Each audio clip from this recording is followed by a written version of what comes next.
होता है पत्रकारिता का, वो सच सामने रखने का धर्म होता है।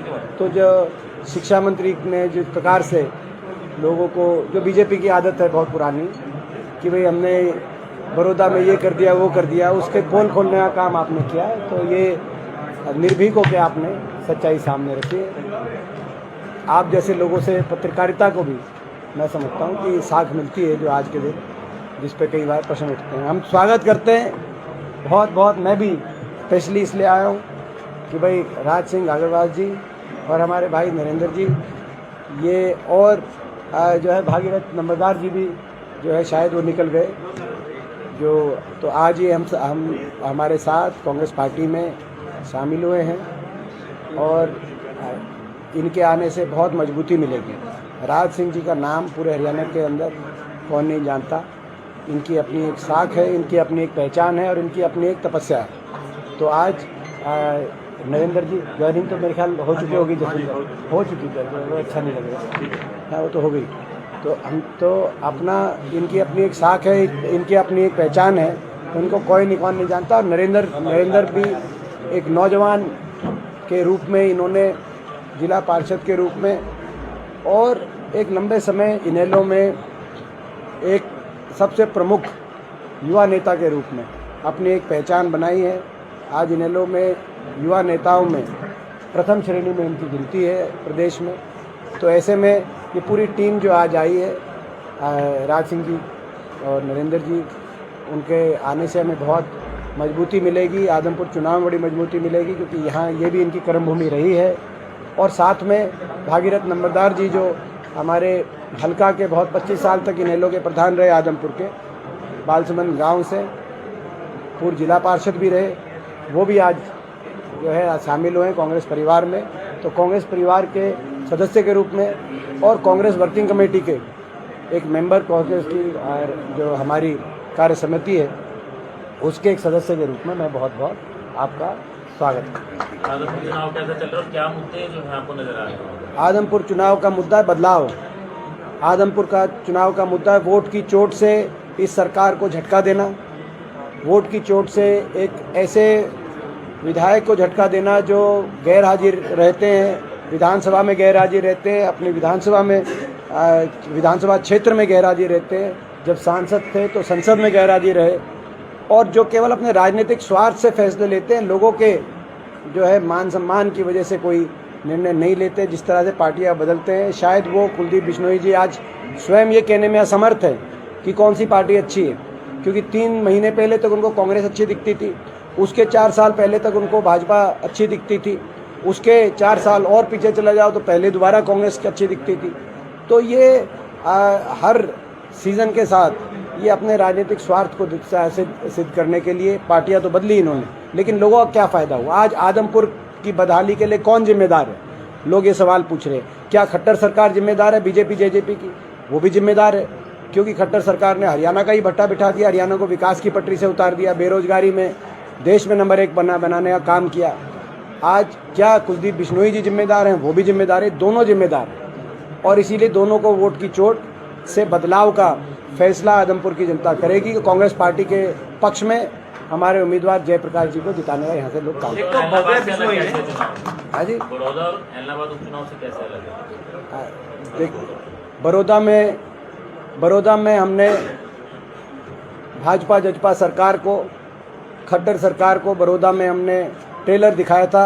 आदमपुर में पूरी पिक्चर दिखाने का हम काम करेंगे। ये अलग पूरी फिल्म दिखाएंगे।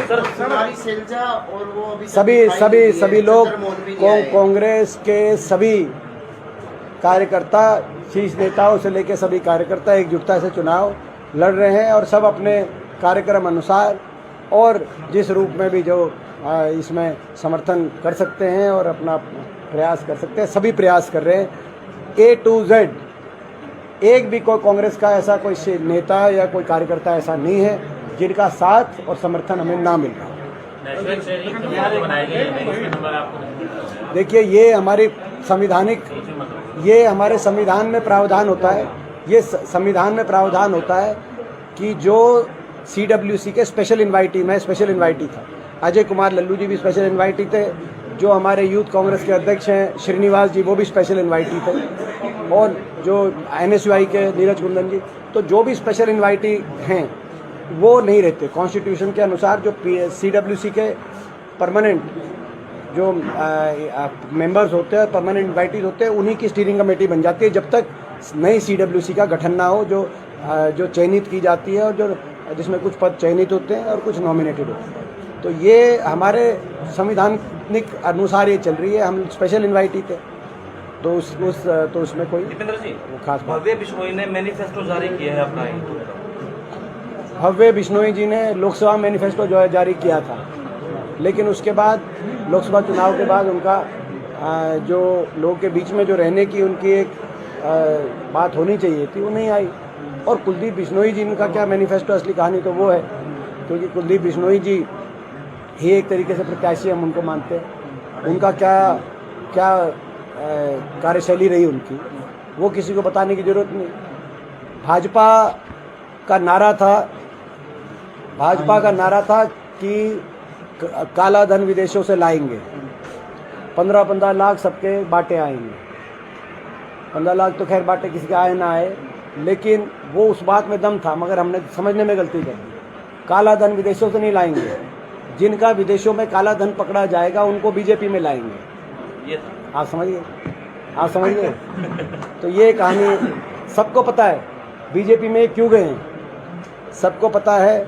भाजपा किस प्रकार से देश में साम दाम दंड भेद, केंद्रीय जांच एजेंसियों का डर दिखा के, भ्रष्टाचार के मुकदमों का डर दिखाकर और काले धन को सफ़ेद धन में करने का, सफ़ेद धन में परिवर्तित करने का जाल बिछाकर भ्रष्टाचार से मुक्त देश को कराने के लिए भाजपा सबके काले धन को सफ़ेद धन करने का तंत्र और जंत्र जानती है। ये सबको पता है। उसके लिए भाजपा ज्वाइन करनी जरूरी होती है। यही कहानी बनी हरियाणा के अंदर। मैं नहीं कह रहा, मगर बीजेपी के मंत्री, बीजेपी के नेता और बीजेपी केंद्रीय जांच एजेंसियां कह रही हैं कि विदेशों में इनका कई सौ करोड़ की संपत्ति पकड़ी गई काले धन की। और उसके बाद जब राज्यसभा का चुनाव आया तो फिर राज्यसभा के चुनाव में बीजेपी वोट लेना भी जानती है, ऐसा हो जाए तो। उसके बाद लोगों पर बेवजह उपचुनाव थोपना भी जानती है। इसमें लोगों का क्या लाभ है, प्रश्न ये उठता है।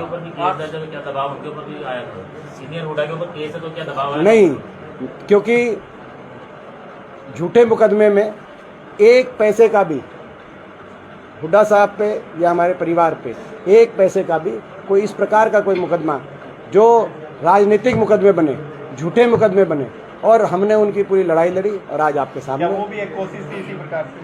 तो देखिए, कोशिश बहुत फ़र्क होता है, बहुत फ़र्क होता है झूठे मुकदमे में और जिस प्रकार का ये मुकदमा था। और जहाँ तक बीजेपी की बात है, हम स्वतंत्रता सेनानी परिवार का जो है, मेरे दादा परदादा वर्षों तक अंग्रेजों की जेल में रहे।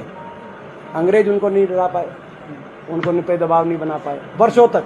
हम ईमानदारी से और अपने सिद्धांत पे लड़ने वाले जो है लोग हैं। ये इस प्रकार के हथकंडे हमारे पर नहीं चलते। कुलदीप बिश्नोई कहते हैं कि पटेलाल का स्वर्णिम दौर लौट रहा है, आज नहरों में पानी मिल रहा है, मेरे थोड़े से कार्यकाल में 500 करोड़ रुपए का जो पाइपलाइन में। आप एक काम करो, आप जो है काम करो, आप मेरे ख्याल जो है, आप ये प्रश्न अगर आदमपुर में के पत्रकार होते तो आप ये प्रश्न नहीं पूछते, क्योंकि आज के दिन आप मंडी आदमपुर में चलो, मेरे साथ आदमपुर में चलो, रोड में गड्ढे नहीं है, गड्ढों में रोड है। ऐसी दुर्दशा हमने नहीं देखी। बच्चे स्कूल के आगे धरने पे बैठे हैं कि स्कूल बंद मत करो। किसान तहसील पे धरने पे बैठा है कि किसान को मुआवजा दो। आड़ती मंडी में धरने में बैठा है कि मंडी को ख़त्म मत करो। आम नागरिक अपने घर में बैठा है कि बाहर निकलेंगे तो ये जो रोड के ऊपर इतनी धूल उठेगी तो उससे कहीं बीमार ना हो जाए। ये स्थिति आदमपुर की है। 4 महीने पहले इन्होंने बीजेपी को वोट दी थी, कुलदीप बिश्नोई जी ने। 4 महीने में जो सरकार वोट लेने के समय भी, ये तो वोट लेना था इस समय, वोट लेने के समय भी 4 महीने में जो सरकार ना रोडों में गड्ढे भर पाई, केवल मिट्टी का बिछाव कर दिया। आपने देखा होगा मंडी में 4 महीने में ना रोड के गड्ढे भर पाई। जो सरकार 4 महीने में ना स्कूल के अंदर शिक्षक दिलवा पाई, 4 महीने में जो सरकार किसान को मुआवजा ना दिला पाई, 4 महीने में जो सरकार विकास की एक ईंट, जब वोट चाहिए थी तब भी विकास की एक ईंट आदमपुर में नहीं लगाई, वो सरकार अगर यहाँ पे फैसला जब हो जाएगा उसके बाद वो क्या करेगी, सबको अंदाजा वही करेगी जो बड़ौदा में किया। जो सच सामने आ गया, जो शिक्षा मंत्री ने कहा कि बड़ौदा में हमने कहा था करके दिखाया। 3 साल हो गए चुनाव, 2.5 साल बड़ौदा चुनाव को, और वो बात सच सामने आई कि बड़ौदा में कुछ भी नहीं किया गया। सरकार के 8 साल कैसे देखते हैं? सरकार के 8 साल, वो तो 8 कमाल बता रहे हैं। वो हम भी निकालेंगे ये 8 कमाल का, हम भी 8 कमाल से जवाब देंगे। है 8 कमाल। बेरोजगारी में देश में नंबर 1, पहला कमाल। अर्थव्यवस्था चौपट, दूसरा कमाल। भ्रष्टाचार और लूट खसूट में बीजेपी जेजेपी मिलकर देश में नंबर 1, तीसरा कमाल। नशे में हरियाणा के युवा का भविष्य चौपट करके नशे में देश में नंबर 1, चौथा कमाल। किसान अत्याचार में देश में नंबर 1, 750 किसानों की जान चलेगी, 5वां कमाल।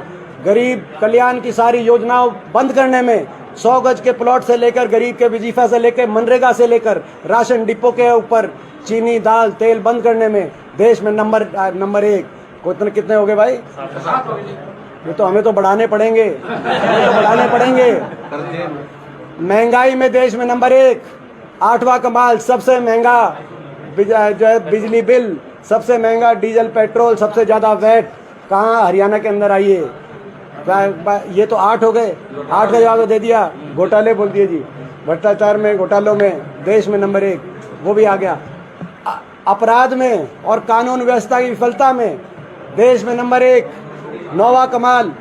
इतनी बार पुलिस लाठीचार्ज आंदोलनकारियों पर अलग अलग, सबसे ज्यादा देश में धरने प्रदर्शन हर नागरिक को करने पड़े, किसान से लेकर स्कूल के बच्चों तक, महिलाओं आंगनवाड़ी आशा वर्करों से लेकर सफाई कर्मचारी तक। जो कल लाठीचार्ज हुआ सफाई कर्मचारी पे, सबसे ज्यादा दमनकारी सरकार देश में। तो ये कितने हो गए? 10 हो गए शायद। भाई देखो, हमारी गिनती थोड़ी कमजोर है शायद। आप गिन लेना आप। तो भाई खट्टर सरकार है कमाल, खट्टर सरकार है कमाल।